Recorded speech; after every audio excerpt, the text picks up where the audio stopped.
from the MCPLive.tv studios, located in downtown Conroe, it's the Conroe Art League, live. Hello and welcome to Cal Live. This is the show that brings you what you need to know about the Conroe Art League. We're here to introduce you one by one to all of the Cal artists so that you can learn more about them and the wonderful work that they create. My name is Marilyn Lowry, and I'm delighted to be your host today. I've been a longtime member of the Conroe Art League, and my guest today is Cal artist Martti Cade. Hi, Marilyn. Hi, Martti. It's so good to have you here. Thank you for having me. Excited to see about all of your wonderful glass work. That's Thank you. just very, very cool. So, welcome. I thought maybe we might start by talking a little bit about you and how you got into your work and where you're from, a little bit about that. So if you could kind of start just telling me a little bit about that story. Sure. I am from Texas. I'm a born and raised Texan. And I was born in Fort Worth and grew up in Arlington, which is in the Dallas-Fort Worth area. And I lived my whole life in Texas until I got married, and then we traveled. We lived in California, we lived in London, Oklahoma, and then finally ended up back here. It's an oil business, so we hit all the high spots. You did. And we have been here for, 20 some odd years. We live in the Woodlands. My husband, we're both retired now. He was a petroleum engineer. And I worked at various things. The last thing I did, I was a data analyst in HR at a Spanish oil company here in the Woodlands. And so we both really enjoyed retirement, and that's kind of when I really started doing my glass. I have two children. One, our daughter, who is married and lives in San Francisco, and she herself is an artist.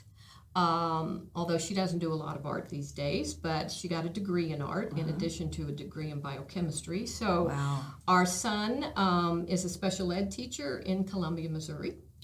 So we enjoy visiting them. And so when, I don't know, I've always loved glass art. My mother was an artist. She was a painter. But we always had art growing up, and I just loved glass art. And in 2010, I found a gal in Huntsville who taught fused glass, and I found out her name. I remembered her name. Her name is Donna Serafis. And she now actually has a studio and is teaching in Fayetteville, Texas. She's no longer in Huntsville, but she is still teaching and still doing art in Fayetteville. That's good to know. Yeah, she was very good. She started out as a painter, so she sort of transitioned into painting in glass. So she would have very realistic paintings with powder and things like that in glass. And so I don't really consider myself a real arts person. I can't draw, I can't paint, so I can't do that realistic type of painting in glass, but I do a lot of modern type stuff. There's a lot of other ways to express your creativity besides being a painter. Absolutely. And I think that you do a wonderful job with what you do. And I loved hearing your story about your background too, because you were telling me that when you went to college, you were did you take some art in school? But then when you went to college, you majored in biology, chemistry. I thought I remembered that. No, I love the sciences. I still love the sciences. My job, even though it was in HR, I worked in databases and Excel spreadsheets all the time, so that's just the way my mind works. And our daughter went to school up in Rochester, New York, and we went up to visit, and while we were there, we went to the Corning Glass Museum. This is a great story. Yes. I love this. Yeah, so, and I was thinking, why do I want to go to a museum with Corningware in it. I grew up with Corningware. I know what Corningware is. I never considered it really an artist thing. Right. But anyway, okay, we'll go. Well, it was in Corning, New York, which is where Corningware started. But it was named for the town it was in, Corning, New York. And it is a fabulous museum. And it's the history of glass. They have gorgeous pieces of glass from the Phoenicians, you know, all the way up to modern. Beautiful.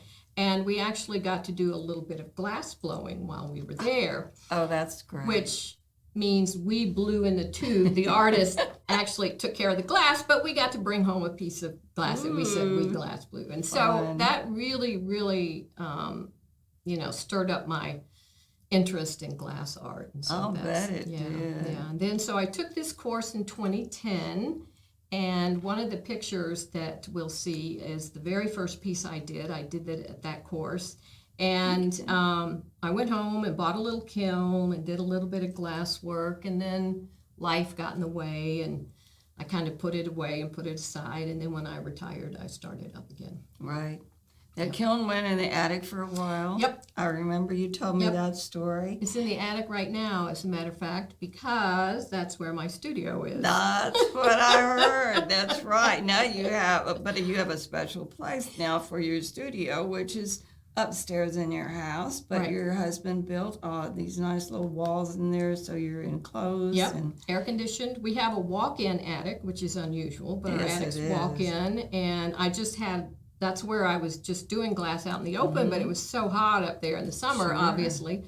So I said, we need to move so we can get a bigger studio, blah, blah, blah. And he said, well, how about if I build you one? And so I said, okay, that'll work for a while. So that's what we did. I have a really nice studio up, air conditioned. That is wonderful. Yeah. Oh, yes, absolutely. The air conditioning in this part of the country is essential. Absolutely. Absolutely. That's really right. Well, now you talked just a bit about your husband and what he's done to help you with your studio, but I understand that he's also an artist and that he's had an interview already here. He has. And yes, his name is? His name is Randall Cade, and he does metal art. Okay. Metal sculpture, metal. He has little running men. And anyway, so he does metal art. He enjoys that. So, and you guys met. How? We met. It's a good story. We were both in the Peace Corps in Liberia and West Africa, and we did not actually meet each other that we know of when we got back to the States. We had probably been at some of the same functions, but there were a lot of Peace Corps volunteers in Liberia at that time. Okay. So we met at a Liberia reunion when we got back to the States and ended up getting married.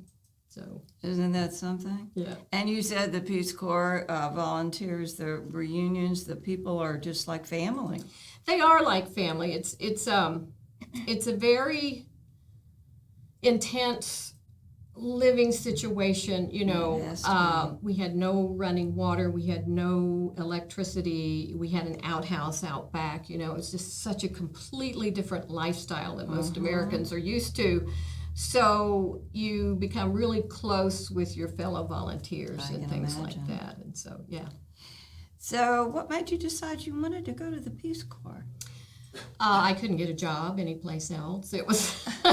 Those were the times, weren't they? Yeah. It was a bit of a recession, and it was hard to get jobs. Yeah, yes. And a biology degree, you almost have to go on for a master's or PhD to get anywhere with that. And so I don't know. I was just walking down the street one day, and Peace Corps popped into my head, and I said, "Let me check that out." And next thing you know, I was there.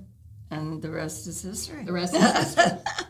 Well, now you also you were telling me that what you did in the Peace Corps. I thought that was really interesting too. So why don't you share with our viewers that? Sure. I was in a maternal child health program, and so everyone in our group, we went all over the country. I was actually way up country from the capital city, which is Monrovia. Liberia was actually founded by freed American slaves. Oh, interesting. Really? Yeah. And so Monrovia is named after President Monroe, which Okay. he's the one who was a president at the time. So anyway, I was in a county capital which had a population of about 7,000 people, which was a big city for the country. And we had a maternal child health clinic in the Capitol, and I was sent up there to help create maternal child health programs out in the rural area of the county. Satellite programs. Because there was, and it probably still is, a lot of high infant mortality for various reasons. So. I imagine, yeah. So you guys were there to try to bring the medical field to them and to try to help. Yeah, part of it is a lot of, especially when the missionaries started coming over, they would bring the Nestle powdered milk over, and so the native Liberians thought, oh well, the missionaries are using this, we need to use this. Well, they couldn't afford it to begin with. The water was bad, and so the little babies would get terrible intestinal diseases, or they would only get half the amount of formula they would need. So and it was just there were several factors because of the high mortality. I imagine you have to kind of re-educate as well as the families as well. Yeah. So tell me about, you told me about this one lady that you studied with in Huntsville. How about some of the other artists that you like and that you are inspired by? So most of I've had a couple of in-class things, but most of it is online, especially with the pandemic. All the artists, have been going to Zoom, which is great. So there's all kinds of YouTubes. There are videos that you purchase, and one of my very favorite artists is a Canadian artist called Bob Leatherbarrow.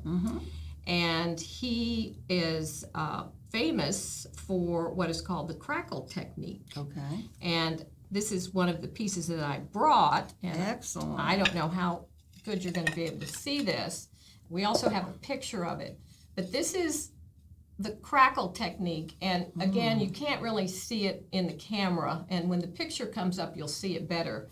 But what it is he takes powder. Glass comes in several different forms.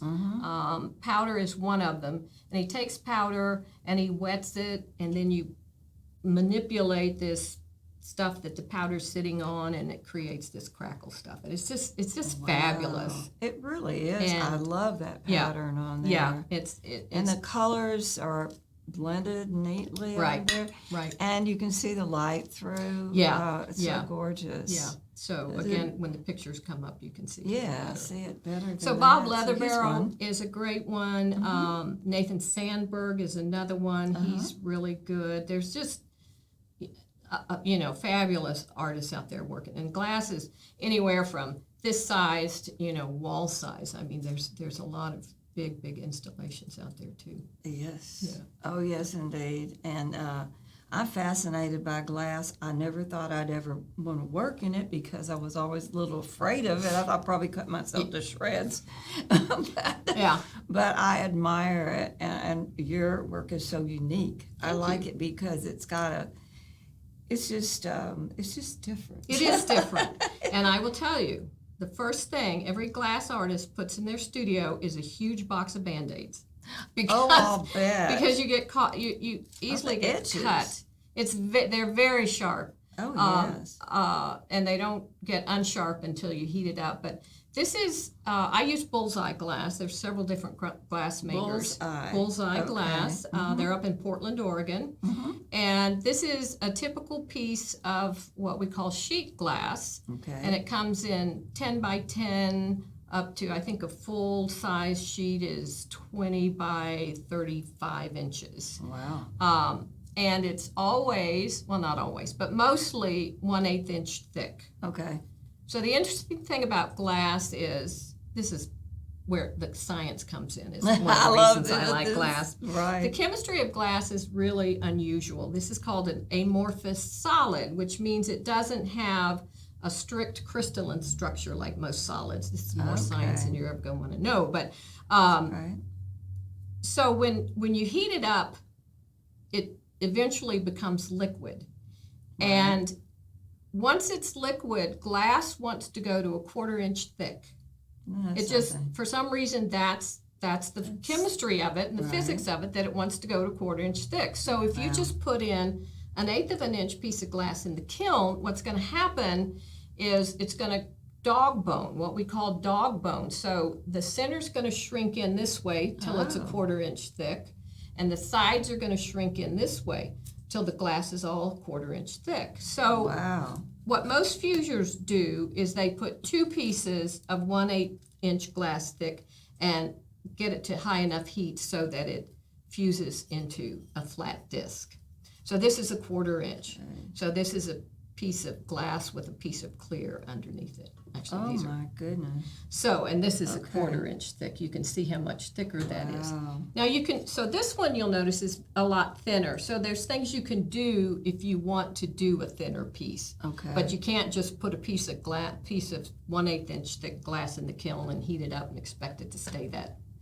And since I know so little about this, maybe some of our viewers don't, how do you get it then, if it's all pulling in like that to the middle, how are you going to make it into the shape that you want it to be? Well, so like I say, most fusers will fuse 2 pieces of glass together. And if they're 2 pieces together, they're already 1/4 inch. Okay. So it won't change shape. It'll just fuse together. So it'll be as long as it's 1/4 inch. All right. So because I wondered what you did with something that was I have pieces like that. You know, like neat. I say, you're always kind of excited to see what comes out of your kiln, and so I do have pieces, and you either say, okay, this is cool, let me do something with that, or you just start over. Well, I love what you do. I think it's most unique and beautiful, and I love the crackle. I think that's so cool. Yeah. Yeah. Now you said that you have your own studio, and but have you taught any classes yourself? I have not. My studio's not really big enough to teach any classes. You know, if I could do one-on-one if somebody wanted to come in, and you know, I could show them some things like that. But my studio's not big enough to. Well, there you go, though. If somebody out there is interested in learning more about the glass, we'll talk about how they can get in touch with you in just a few minutes. Yeah, So it's great fun. It's great fun. You told me you had some special accomplishments that you felt really good about. So there are a couple of things. One of them is I'm president of the League of Women Voters of Montgomery County, and that is near and dear to my heart. We do voter registration. You know, one of our biggest things is trying to educate voters and to get them out there to vote. Absolutely. We believe the more people vote, the better our democracy will be. So that's one of our things. And another thing that I'm very proud of is I'm a Casa Volunteer. Oh, are you? Yeah. Oh, we forgot to talk about that. And that Casa, if you don't know, is court-appointed special advocates. And for every child that goes into the foster care system in Montgomery County, they have an attorney, but the Casa program tries to supply a Casa Volunteer for every child or every family of children. And is that a break? So There's something we can do about that. Okay. All right. So so Montgomery County Casa is one of the best ones in Texas. So far, we have been able to provide a Casa Volunteer for every foster child that goes into the system. Now, you go to, aren't you assigned to like certain age groups or something, or? Not really. If you have a preference. My first Casa case was a 1-year-old. My second one was, we had 3 children, ages, when they came in, probably 11, 12 and 13 maybe. And we have a case now that are 3 children, 2-year-old, 12-year-old, and 13-year-old, 13 and 14-year-old. So if you have a preference, you can say, you know, I'd rather work with, my preference was in the nearby area. I don't want to go down to Houston. Right, I can understand Which that. sometimes we do. We had to go up to Dallas one time. We had a little That is a very important job. I'm familiar with it, and I used to work in the counseling field, and so I know how much something like that is needed for these children. Yeah. They really, really need that support. Special. Okay, well, great. Now, how long have you been a member of the Conroe Art League? And I know you've been a member of Woodlands Art League I'm a before member that? of the Woodlands Art League as well. I think since 2019, maybe 2018, 2019. Okay, Yeah. great. And your husband joined around that same time, He I think. did. He did. Right.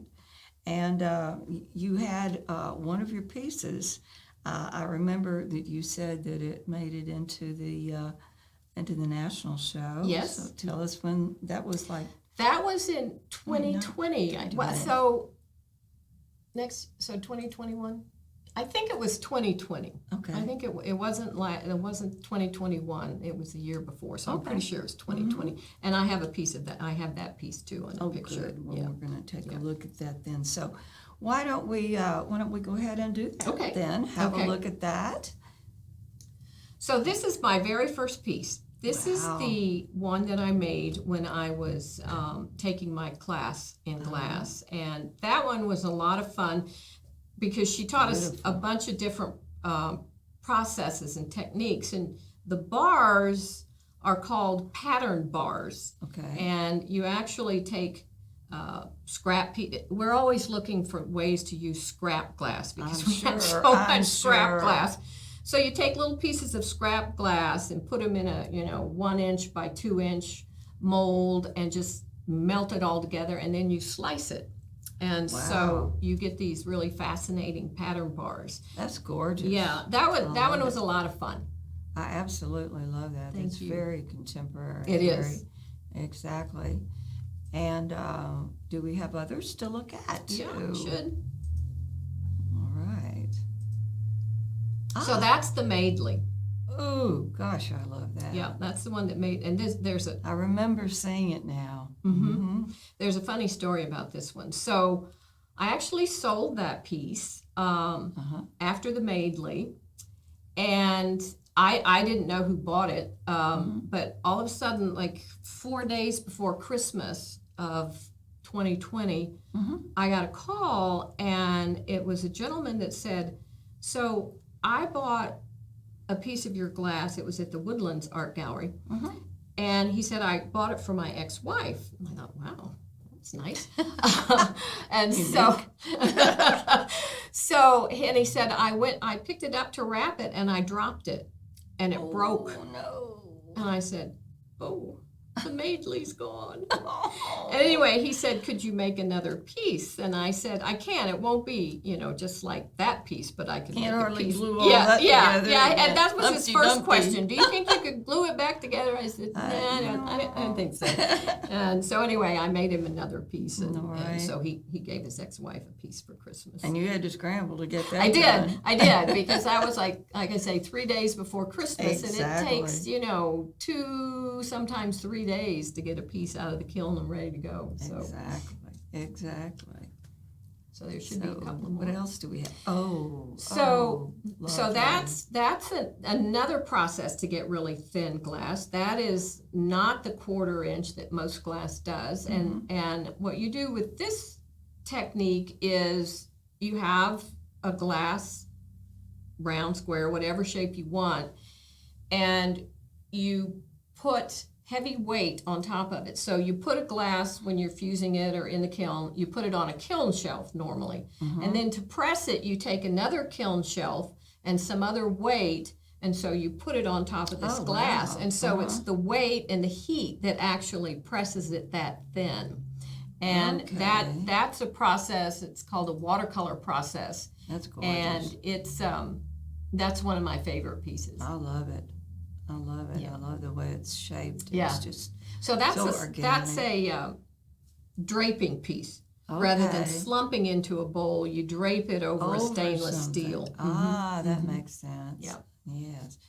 And what else do we have here? There's the crackle. You can see the crackle there. You can see all the light coming through it. It's a fabulous technique. That is gorgeous. And these are actually 2 pieces that you have. That other one's a smaller one like you saw before.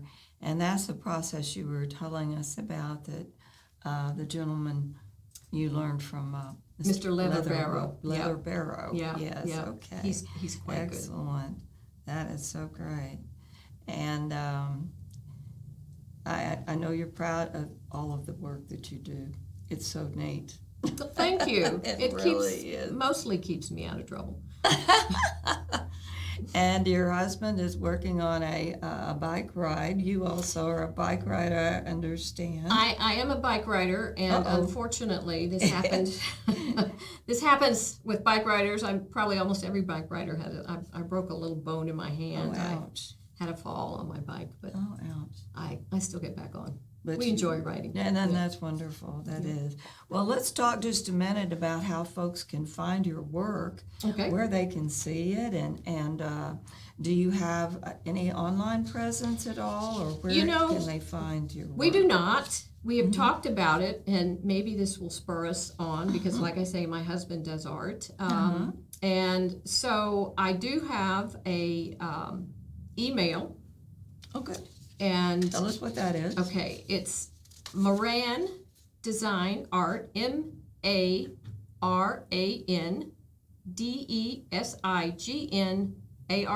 all one word, at Comcast.net. All right. And why Moran? Tell me that. So Moran is a combination of Marty and Randall. There you go. He's an artist too, and we hope to do some collaboration. As a matter of fact, we have done one collaboration. So he made, it's a bird feeder pole, and it's probably 15 feet. Wow. It arches like this, and it's out of stainless steel. And we have, I think, 3 or 4 places, hooks, where you can hang a bird feeder. And so I made a, 18-inch shallow glass bowl, which is the bird bath that sits in the bird feeder. Oh, gosh. And I wish I had a picture of it, but I couldn't find a picture. But so we hope to do more collaboration. Oh, I think that sounds gorgeous. Yeah, it's quite interesting, quite unique. Yes, I imagine it is. It's a conversation piece. It is. Yes, it is. Bet everybody asks about it. Yes.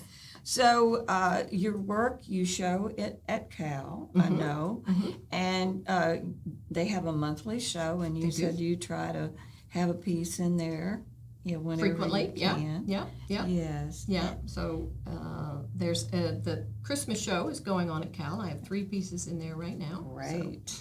So everybody that wants to take a look at Marty's work can come right on over to the gallery. Absolutely. Yes. Absolutely. And in order to see not only her work, but also the work of all the other artists that are in the Conroe Art League, please visit us at the Best Little Art Gallery in historic downtown Conroe.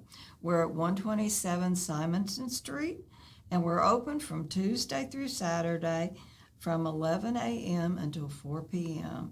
So y'all come on down and join us at the gallery where we live by our creed: create, appreciate, and learn. Thank you, Marty. Thank you, Marilyn.